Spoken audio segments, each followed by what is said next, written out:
Resident Evil Volumen 1. La conspiración Umbrella. S.D. Perry. Timón más.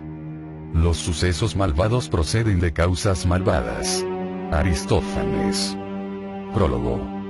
Latham Weekly, 2 de junio, 1998. Extraños asesinatos en Raccoon City.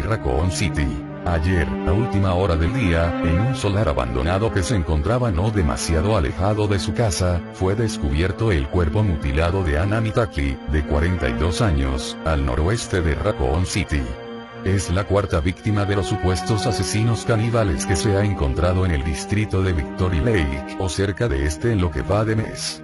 El cuerpo de Mitaki mostraba signos de haber sido mordido, al igual que los demás cadáveres encontrados hasta la fecha, según informes del forense. Al parecer, los mordiscos fueron producidos por mandíbulas humanas. Irons, el jefe de policía, proporcionó una breve nota de prensa poco después de que una pareja de corredores encontrase el cadáver de Mitaki hacia las 9 de la noche de ayer. Irons insistió en que el departamento de policía de Raccoon City está trabajando denodadamente para capturar a los culpables de unos crímenes tan horribles, y que ya estaba consultando con las autoridades sobre la posibilidad de tomar medidas aún más extremas de protección para los ciudadanos de Raccoon City. Además de las muertes causadas por estos asesinos caníbales, otras 3 personas han muerto en el bosque de Raccoon en las últimas semanas, aunque debido a ataques de animales, lo que eleva el total de víctimas de muertes misteriosas a 7. Raccoon Times, 22 de junio, 1998. Horror en Raccoon. Aparecen más víctimas. Raccoon City. Los cuerpos de 2 jóvenes fueron encontrados a primera hora de la mañana en Victory Park. Deanne Rushchich y Christopher Smith son la 8ª y la 9ª víctimas de la ola de violencia que tiene aterrorizada a la ciudad desde mediados de mayo de este año.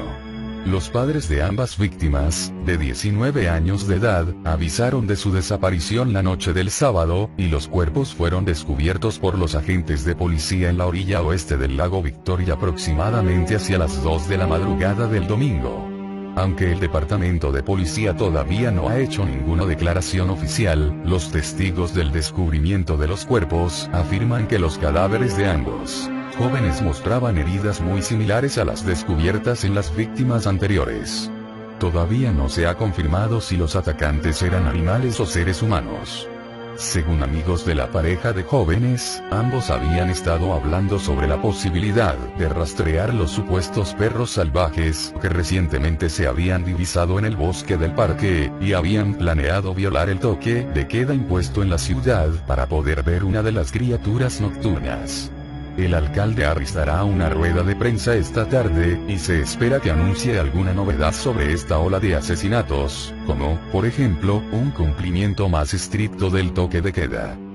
Citycide, 21 de julio, 1998. Stars, la escuadra de tácticas especiales y rescates 1, llega a Raccoon City para salvar la Raccoon City.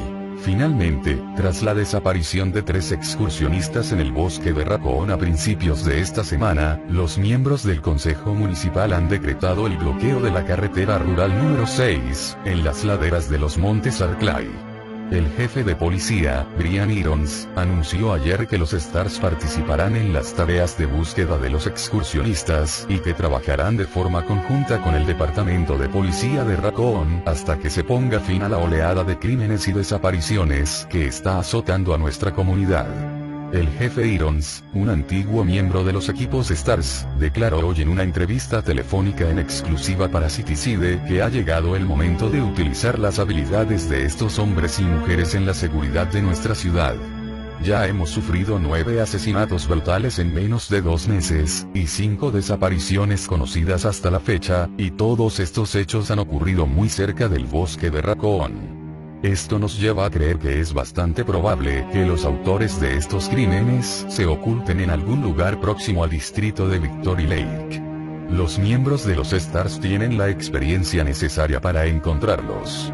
Cuando le preguntamos al jefe Irons el motivo de la tardanza de la inclusión del equipo de los Stars en la investigación, respondió que dicho equipo había estado asesorando a la policía desde el comienzo de la oleada de asesinatos, y que sería un refuerzo bienvenido al equipo de investigación ahora que se dedicaría a tiempo completo. La STARS, organización de carácter privado fundada en Nueva York en 1967 por un grupo de antiguos oficiales del ejército y miembros retirados de la CIA y el FBI, se creó originariamente como una medida directa contra organizaciones terroristas de carácter religioso. Bajo la dirección de Marco Palmieri, un ex jefe de la Agencia Nacional de Seguridad y Defensa NSA, el grupo creció rápidamente. Las siglas STARS corresponden a su nombre en inglés, Special Tactics and Rescue Squad. Se mantendrá en el idioma original para respetar el juego en el que está basado esta novela. Para incluir entre sus actividades y servicios desde la negociación y rescate de secuestrados hasta la infiltración informática, pasando por el control de desórdenes públicos. Cada una de las ramas de los STARS trabaja de forma coordinada con los departamentos de policía locales, y está preparada para actuar como un equipo autónomo e independiente. El equipo de los STARS de Raccoon City se formó en 1972 gracias a los esfuerzos monetarios de numerosos hombres de negocios locales, y hoy en día se encuentra bajo el mando del capitán Wesker, que fue ascendido hace 6 meses. Capítulo 1. Gil ya llegaba tarde a la reunión cuando, sin quererlo, metió sus llaves dentro de la taza de café que estaba tomando mientras se acercaba a la puerta. Oyó un leve tintineo apagado cuando llegaron al fondo de la taza. Se paró en seco, mirando incrédula la taza humeante y, en ese preciso instante, el fajo de papeles que llevaba bajo el otro brazo se le cayó. Los documentos, los clips y las notas amarillas autoadhesivas acabaron desparramados por el suelo. ¡Oh, mierda! Echó un vistazo a su reloj y se dio la vuelta hacia la cocina, con la taza aún en la mano. Wesker había convocado la reunión a las 19 horas en punto, lo que significaba que le quedaban 9 minutos para recorrer los 10 minutos de trayecto en coche, encontrar aparcamiento y poner su trasero en una de las sillas. La primera reunión oficial desde que los STARS habían entrado de lleno en el caso. Demonios, de hecho, su primera reunión oficial desde que había sido transferida a Raccoon City y, para colmo, iba a llegar tarde. La primera vez en años que me preocupa llegar puntual y la fastidio justo antes de salir de casa. Se acercó corriendo al fregadero, sintiéndose a la vez tensa y enfadada consigo misma por no estar lista antes. Era el caso, el puñetero caso. Había recogido las copias de su memorándum después del desayuno y había pasado todo el día revisando los informes, en busca de algún dato que los policías hubiesen pasado por alto, sintiéndose más y más frustrada a medida que pasaba el día y no lograba encontrar nada nuevo. Vació la taza y recogió las llaves húmedas y tibias del fondo del fregadero. Las secó contra la tela de sus vaqueros mientras se dirigía apresuradamente hacia la puerta. Se agachó para recoger los informes. Y se detuvo, mirando fijamente la fotografía que había acabado encima del montón. Pobres chicas, pobres niñas. Lentamente cogió la fotografía, aún a sabiendas de que no tenía tiempo, pero incapaz de separar la vista de las imágenes de sus rostros cubiertos de manchas de sangre.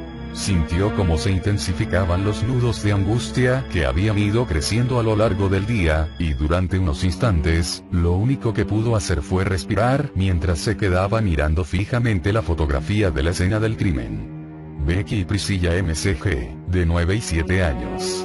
Había pasado de largo aquella fotografía, diciéndose que no había nada nuevo que ver, que no necesitaba mirarla. Pero eso no es cierto, ¿verdad? Puedes seguir engañándote, o puedes admitirlo. Ahora todo es distinto. Todo es diferente desde el día en que ellas murieron. Gil se hallaba sometida a una gran tensión cuando llegó a Raccoon City por primera vez. No se sentía muy segura acerca de la idea del traslado, ni siquiera estaba muy segura de querer seguir perteneciendo al equipo de STARS. Era muy buena en su trabajo, pero solo había aceptado el empleo por la insistencia de Dick. Después de ser encarcelado, él había comenzado a presionarla para que trabajara en otra cosa. Había tardado bastante tiempo, pero su padre era muy persistente, y le había repetido una y otra vez que ya había bastante con un Valentine entre rejas, aunque también admitió que se había equivocado al educarla como lo hizo.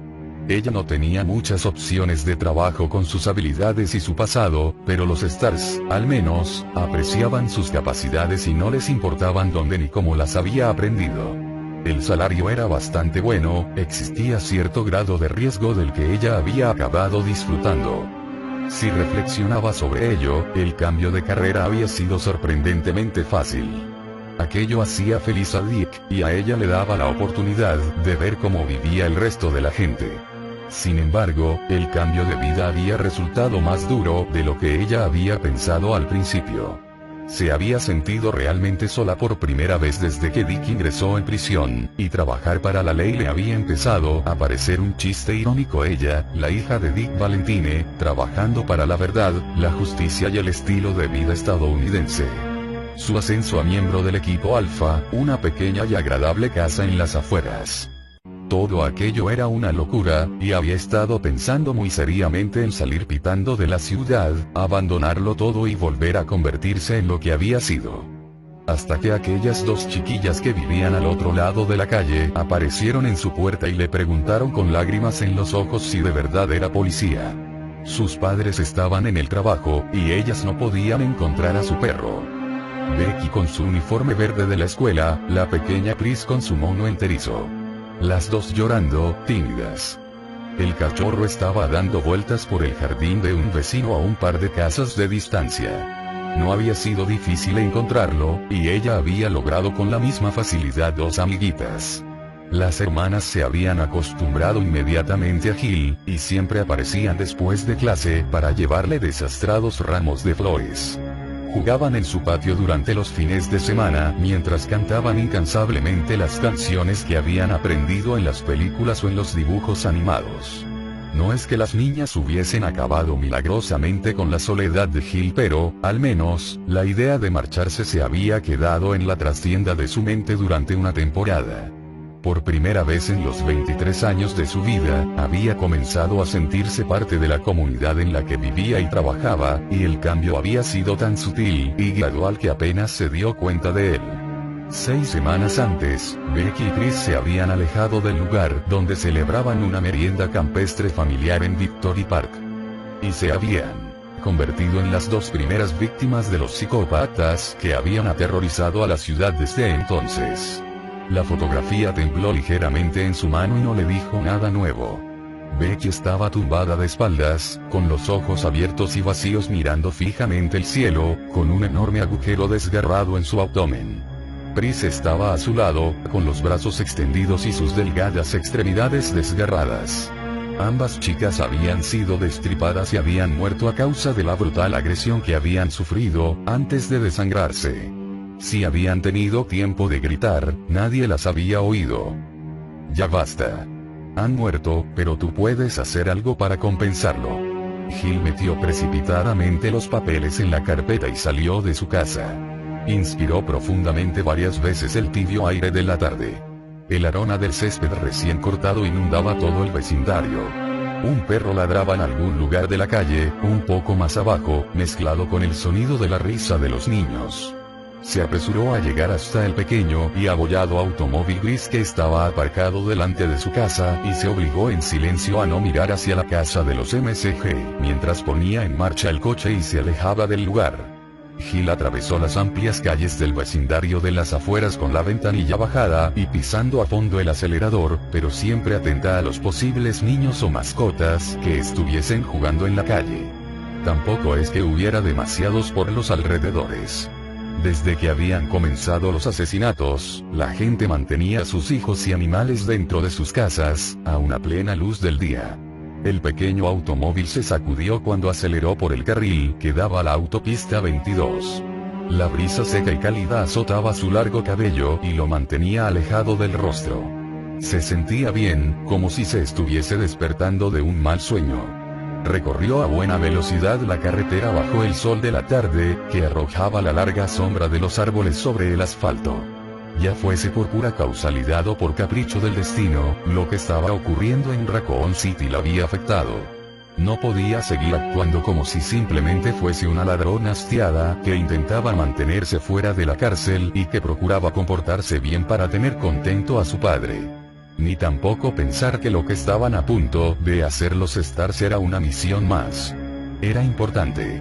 A ella le importaba que aquellas niñas estuviesen muertas y que sus asesinos todavía estuviesen libres para cometer otro crimen. Los extremos de las hojas de los informes sobre las víctimas aleteaban en el asiento del acompañante. Quizás eran 9 fantasmas inquietos, y Becky y Priscilla McG estaban entre ellos. Puso su mano derecha sobre la hoja superior, y detuvo aquel movimiento suave. Luego juró en silencio que no importaba lo que le costase, ella encontraría a los responsables. No importaba lo que ella había sido en el pasado. No importaba lo que sería en el futuro. Había cambiado. Y no descansaría hasta que los asesinos de aquellas inocentes niñas hubieran sido castigados por sus crímenes. Hola, Chris. Chris le dio la espalda a la máquina de refrescos y vio a Forrester Speyer cruzando la sala vacía a grandes zancadas, con una ancha sonrisa en su rostro moreno y juvenil. En realidad, Forrester era unos cuantos años mayor que Chris, pero tenía todo el aspecto de un adolescente rebelde, pelo largo, una chaqueta vaquera llena de tachones metálicos y el tatuaje de una calavera fumando un cigarrillo en su hombro izquierdo. También era un mecánico excelente, y uno de los mejores tiradores en acción que jamás había visto Chris. Forrest. ¿Qué tal? Chris sacó una lata de refresco de la máquina y echó un vistazo a su reloj. Todavía disponía de un par de minutos antes de la reunión. Sonrió con aire cansado cuando Forrest se detuvo delante de él, con sus ojos azules chispeantes.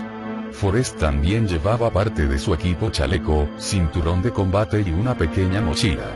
Wesker le ha dado permiso a Marini para comenzar la búsqueda. El equipo Bravo va a entrar en acción. Aunque estaba excitado, el acento de Alabama de Forrest convertía su conversación en un monótono canturreo. Dejó caer el equipo que llevaba en una de las sillas para invitados, todo ello sin dejar de sonreír por un instante. Chris lo miró ceñudo. ¿Cuándo? Ahora mismo. En cuanto ponga en marcha unos cuantos minutos el helicóptero. Forrest se colocó el chaleco de Kevlar 1 sobre la camiseta mientras hablaba. Mientras los del equipo Alfa os quedáis tomando nota, nosotros vamos a dedicarnos a patearles el trasero a unos cuantos caníbales. Hay que reconocer que tenemos una enorme confianza en nosotros mismos. Sí, bueno. Oye, tú por si acaso, vigila tu trasero, ¿de acuerdo? Creo que en todo esto hay algo más que unos simples chiflados asesinos escondidos en el bosque. Tú sabrás. Forrest se echó el pelo hacia atrás y recogió su cinturón. Obviamente, estaba concentrado en la misión y en nada más. Chris pensó en hacerle algún otro comentario, pero decidió que era mejor no hacerlo. A pesar de su aire de valentón, Forrest era todo un profesional. No hacía falta que le dijera que tuviera cuidado. El Kevlar es el material empleado en la mayoría de los chalecos antibalas actuales. ¿Estás seguro, Chris? ¿Crees que Billy fue suficientemente cuidadoso? Chris suspiró para sus adentros y palmeó suavemente la espalda de Forrest antes de dirigirse a la sala de operaciones. Atravesó la pequeña sala de espera y pasó por la sala de entrada mientras se preguntaba sorprendido por qué Wesker enviaba por separado a ambos equipos. Aunque lo habitual era que el equipo menos experimentado de los Stars efectuara el reconocimiento inicial, la verdad es que aquella operación no tenía nada de habitual. El gran número de víctimas ya por sí solo era más que suficiente para iniciar una investigación más exhaustiva. Eso por no hablar del hecho de que existían indicios más que suficientes como para pensar que los crímenes mostraban signos de organización, lo que debería haber elevado el asunto al nivel A1 y, sin embargo, Wesker todavía parecía considerarlo algo así como una especie de operación de entrenamiento. Nadie más lo ve. No conocían a Billy. Chris volvió a recordar la conversación a altas horas de la noche que había mantenido la semana previa con su amigo de la infancia. No había oído nada de Billy desde hacía tiempo, pero sabía que había logrado un puesto como investigador en la compañía farmacéutica Umbrella, el principal responsable de la prosperidad de Raccoon City. Billy nunca había sido un tipo asustadizo, y el desesperado terror de su voz lo había despabilado por completo y le había causado una profunda preocupación. Billy había balbuceado que su vida estaba en peligro, que todos ellos estaban en peligro de muerte. Le había rogado a Chris que se encontrara con él en un restaurante de la carretera situado en las afueras de la ciudad. Y no había aparecido jamás. Nadie había sabido nada de él desde aquel día. Chris le había dado vueltas en la cabeza una y otra vez a todo aquello a lo largo de las insomnes noches desde la desaparición de Billy. Había intentado convencerse de que no había relación alguna entre los crímenes ocurridos en Raccoon City y la desaparición de Billy. Y, sin embargo, no pudo librarse de la sensación de que había algo más que lo que estaba ocurriendo a simple vista, y que Billy sabía que era. La policía había registrado la casa de Billy, pero no había descubierto ningún indicio de delito. Pero el instinto de Chris le gritaba que su amigo estaba muerto, y que lo había asesinado alguien que no quería que contara lo que sabía. Y al parecer, yo soy el único que le cree. A Irons le importa una mierda mi teoría, y los de mi equipo creen que me ha afectado demasiado la muerte de mi viejo amigo. Dejó sus pensamientos a un lado mientras daba la vuelta a una esquina. Los tacones de sus botas lanzaban un eco sordo por las paredes del pasillo de la segunda planta. Tenía que concentrarse, centrar su mente en lo que podía hacer para descubrir la razón de la desaparición de Billy, pero estaba exhausto. Apenas había logrado dormir, y había sufrido un estado de ansiedad casi continua desde la llamada de Billy. Quizás estaba perdiendo el sentido de la perspectiva, quizás su objetividad se había visto mermada por los recientes acontecimientos. Se obligó a sí mismo a no pensar en nada concreto mientras se acercaba a la oficina de los Stars, decidido a mantener la cabeza despejada para la reunión. La luz procedente de los tubos fluorescentes del techo aumentaba en exceso la luminosidad procedente de los brillantes rayos del sol de la tarde que inundaban el estrecho pasillo. El edificio de la policía de Raccoon City tenía una estructura arquitectónica clásica, aunque poco convencional. Había mucho ladrillo y mucha madera, además de numerosas ventanas para que entrara la luz del sol.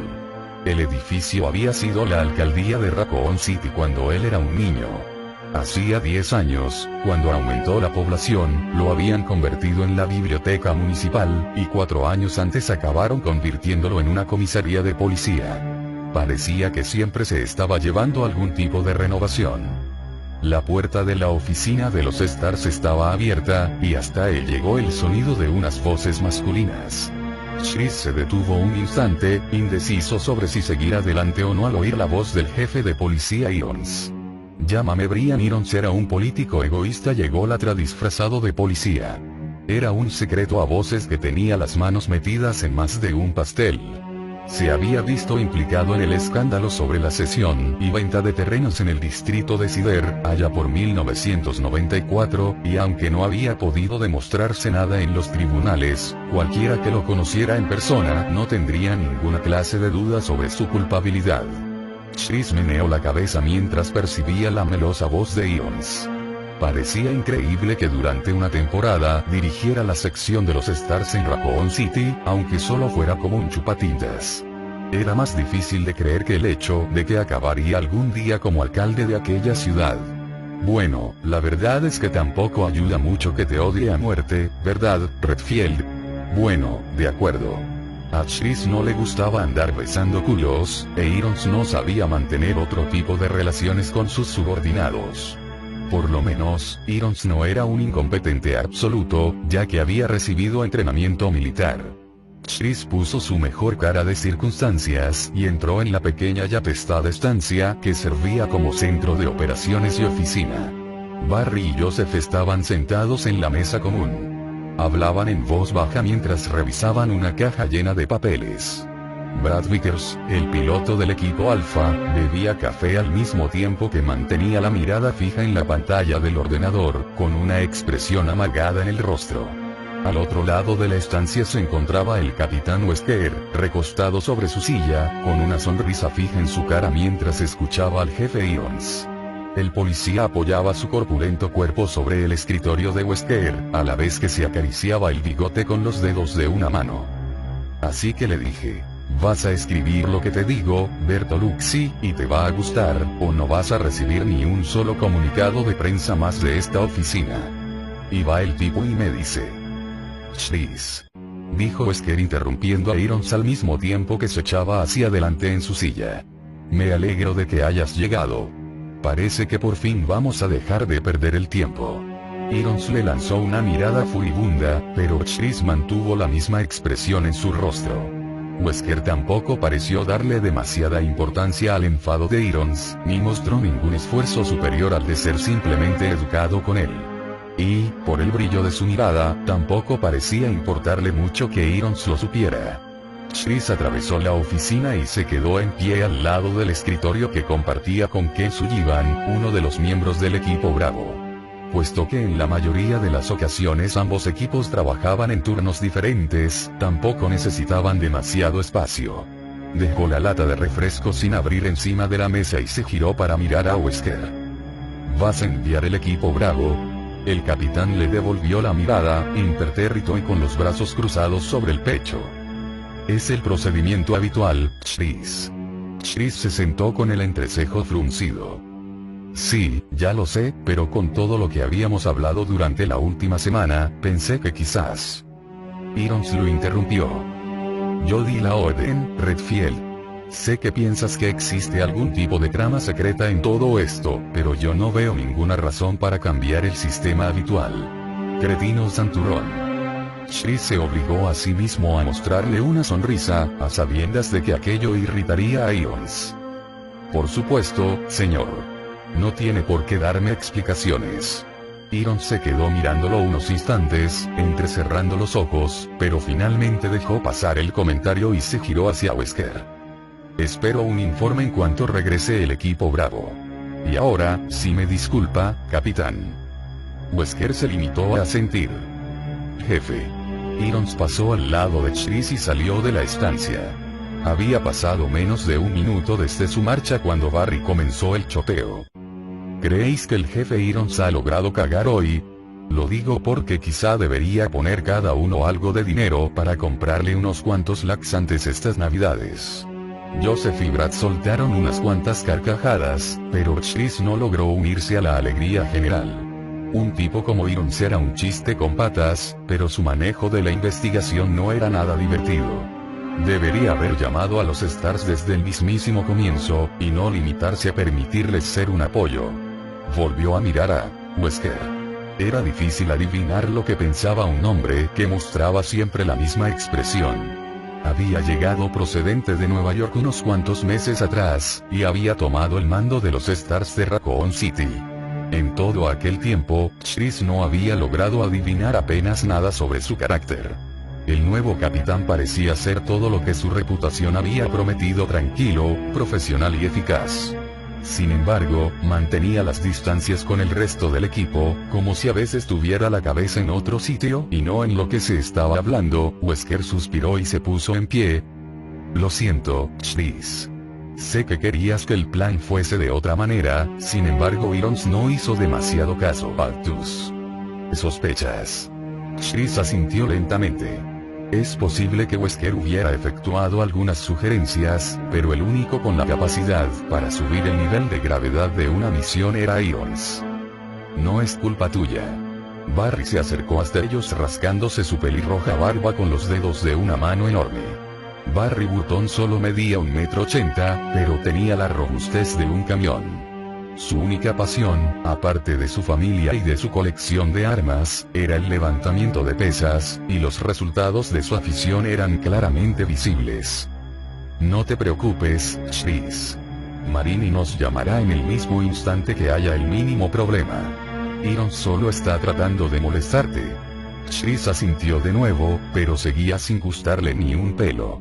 Por todos los... Enrico Marini y Forrest Speyer eran los únicos soldados de verdad en el equipo Bravo. Ken Sullivan era un buen explorador y un excelente químico, pero, a pesar del entrenamiento que había recibido en los Stars, era incapaz de acertarle a la pared de un granero. Richard Aiken era un experto de primera clase en comunicaciones, pero también carecía de experiencia de campo.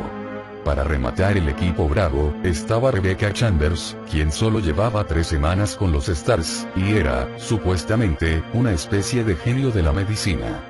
Chris había hablado con ella un par de veces, y desde luego parecía muy inteligente, pero solo era un adolescente. No es suficiente.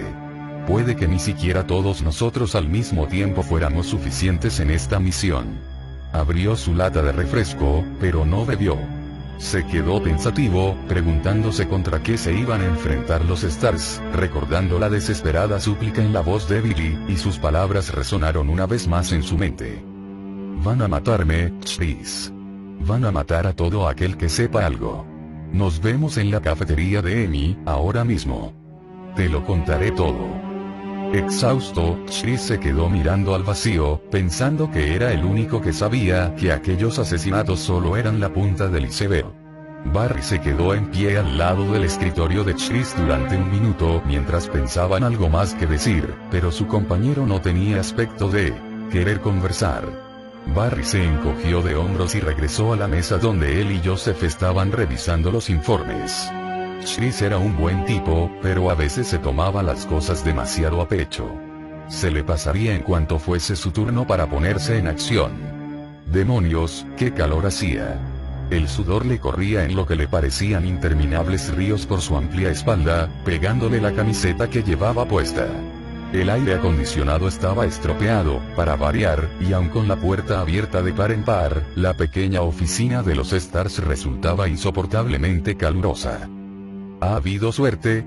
Joseph levantó la vista de la pila de papeles que estaba revisando y lo miró con una sonrisa tristona en su rostro delgado. ¿Estás de guasa? Te aseguro que es como si alguien hubiera ocultado esos malditos papeles a propósito. Barry suspiró y recogió un puñado de informes. Quizá Gil los ha encontrado. Todavía estaba aquí cuando me fui ayer por la noche. Seguía revisando las declaraciones de los testigos por centésima vez. Bueno, y a todo esto, ¿puede saberse qué demonios es lo que estáis buscando? Preguntó Brad. Barry y Joseph miraron al mismo tiempo a Brad, que todavía estaba sentado delante del ordenador con los auriculares puestos. En pocos minutos estaría supervisando el vuelo del equipo Bravo sobre el distrito del bosque, pero en aquel momento tenía toda la pinta de estar muy aburrido. Fue Joseph el que contestó. Bueno, Barry dice que existen planos de las distintas plantas de la vieja residencia Spencer, algo así como un resumen arquitectónico que apareció cuando se construyó el edificio principal. Se calló por un momento y luego le sonrió a Brad. Aunque a mí me parece que el bueno de Barry se está quedando senil. Dicen que lo primero que se pierde es la memoria. Barry lanzó un bufido amistoso. El bueno de Barry sería capaz de patearte el trasero durante toda una semana a pesar de su edad, pequeñín. Joseph se quedó mirándolo con seriedad fingida. Sí, de acuerdo, pero ¿te acordarías después de haberlo hecho? Barry soltó una pequeña risa mientras meneaba la cabeza. Solo tenía 38 años, pero llevaba 15 en el equipo de Raccoon City, lo que lo convertía en el miembro más veterano. Soportaba numerosas bromas sobre su edad, sobre todo por parte de Joseph. Brad levantó una ceja. La residencia Spencer. ¿Qué demonios puede haber en un almacén así? Chicos, tendríais que aprender un poco de historia, reprendió Barry. Fue diseñada por el gran y único George Trevor, justo antes de desaparecer de la faz de la Tierra. Era aquel famoso arquitecto que construyó todos aquellos rascacielos en Washington capital. De hecho, se rumorea que puede que la desaparición de Trevor fuese la razón por la que Spencer cerró la mansión. Se dice que Trevor se volvió loco durante la construcción del lugar, y que cuando acabó, se perdió y vagabundeó por los salones y por los pasillos hasta que murió de hambre. Brad lanzó un bufido de desprecio, pero se removió inquieto en su silla. Menudo montón de mierda. Nunca he oído algo igual. Joseph le guiñó un ojo a Barry. No, de veras. Es cierto. Ahora su torturado espíritu vaga por la mansión todas las noches, pálido y enjuto, y he oído decir que a veces se le oye hablar, y que dice algo así como, traedme a Vickers. Traedme a Brad Vickers. Brad se ruborizó lentamente. Sí, sí. Ja, ja. Eres todo un humorista, Frost. Barry sonrió mientras volvía a menear la cabeza, pero se preguntó de nuevo cómo era posible que Brad hubiese llegado hasta el equipo Alpha. Era, sin duda, el mejor pirata informático que había ingresado en las filas de los Stars, y era bastante buen piloto, pero no tanto cuando se encontraba sometido a una fuerte tensión. Joseph solía llamarlo Brad, el gallina cuando no estaba presente, y aunque generalmente los miembros de los Stars solían apoyarse los unos a los otros, en este caso nadie discutía la valoración personal de Joseph. ¿Y por eso Spencer cerró la mansión?, preguntó Brad a Barry, con las mejillas todavía encendidas. Barry se encogió de hombros. Lo dudo mucho. Se supone que iba a ser una especie de casa de invitados para los ejecutivos más importantes de Umbrella. La verdad es que Trevor realmente desapareció justo cuando terminaron las obras de construcción, pero Spencer ya estaba loco desde mucho antes. Decidió trasladar las oficinas principales de Umbrella a Europa, no recuerdo exactamente dónde, y se limitó a cerrar la mansión. Probablemente un par de millones de dólares se fue directamente a la basura. Joseph lanzó un bufido de desprecio. ¿Y qué? Como si Umbrella fuese a sufrir mucho por algo así. Aquello era cierto. Es posible que Spencer estuviese completamente majara, pero disponía del dinero y de los conocimientos financieros suficientes para contratar a la gente adecuada. Umbrella era una de las mayores compañías farmacéuticas y de investigación médica de todo el mundo. Ni siquiera 30 años antes, la pérdida de un par de millones de dólares habría supuesto un gran descalabro para su propietario. De todos modos, continuó diciendo Joseph, la gente de Umbrella le dijo a Irons que había enviado a un equipo para comprobar el lugar, y que todo estaba a orden y que nadie había penetrado en su interior. Entonces, ¿por qué buscáis los planos?, preguntó Brad. Fue Chris quien respondió, lo que le provocó un respingo a Barry por el sobresalto. Se había levantado para acercarse a ellos, y su juvenil rostro mostraba un rictus de intensidad que parecía casi algo obsesivo. Porque es el único lugar del bosque que no ha sido inspeccionado en persona por la policía, y porque se encuentra prácticamente en el centro geográfico de todas las escenas de los crímenes. Y porque no siempre puedes fiarte de lo que te dice la gente. Brad frunció el entrecejo. Pero si los de Umbrella dicen que ya han enviado a los suyos. Sea cual fuese la respuesta que tenía preparada Chris, fue interrumpida por la suave voz de Wesker, que se alzó desde el centro de la habitación. Muy bien, gente. Puesto que parece que la señorita Valentine no tiene previsto reunirse con nosotros, ¿por qué no empezamos ya? Barry se acercó a su mesa. Empezó a preocuparse por Chris por primera vez desde que todo aquel asunto había comenzado. Lo había reclutado para los Stars hacía ya unos cuantos años gracias a un encuentro casual en una armería de la localidad. Chris había demostrado ser una incorporación valiosa al equipo, un joven inteligente y planificador, además de un tirador de primera y un piloto muy capacitado. Pero ahora... Barry miró con cariño la fotografía de Katy y de sus hijas que tenía sobre la mesa. La obsesión que sentía Chris por resolver los crímenes de Raccoon City era más que comprensible, sobre todo después de que su amigo desapareciera sin dejar rastro. Ninguno de los habitantes de la ciudad quería que se produjera otro crimen semejante. Barry tenía una familia, y estaba tan decidido como cualquier otro miembro del equipo a acabar con los asesinos, pero las sospechas de Chris habían llegado demasiado lejos. ¿Qué quería decir con eso de no siempre puedes fiarte de lo que te dice la gente? O bien que Umbrella mentía, o bien que el jefe Irons estaba. Aquello era ridículo.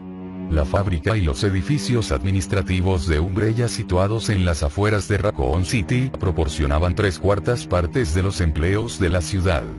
Sería contraproducente para ellos mentir. Además, la integridad de Umbrella era tan sólida como la de cualquier otra gran corporación. Es posible que participara en casos de espionaje industrial, pero el robo de secretos médicos estaba muy lejos de ser un asesinato. Y, en cuanto al jefe Irons, puede que fuese un gordo y escurridizo aprendiz de politicucho, pero no era del tipo de funcionarios que se arriesgaba más allá de aceptar fondos ilegales para sus campañas. Por Dios santo, el tipo quería llegar a ser alcalde. La mirada de Barry se quedó clavada en la foto de su familia unos instantes más, antes de que diera la vuelta en la silla para situarse de frente a la mesa de Wesker. De repente, se dio cuenta de que quería con todas sus fuerzas que Chris estuviera equivocado. Fuera lo que fuese que estaba pasando en Raccoon City, aquella clase de feroz brutalidad no podía ser planeada. Y eso significaba que Barry no sabía qué significaba. Suspiró y esperó a que comenzara la reunión.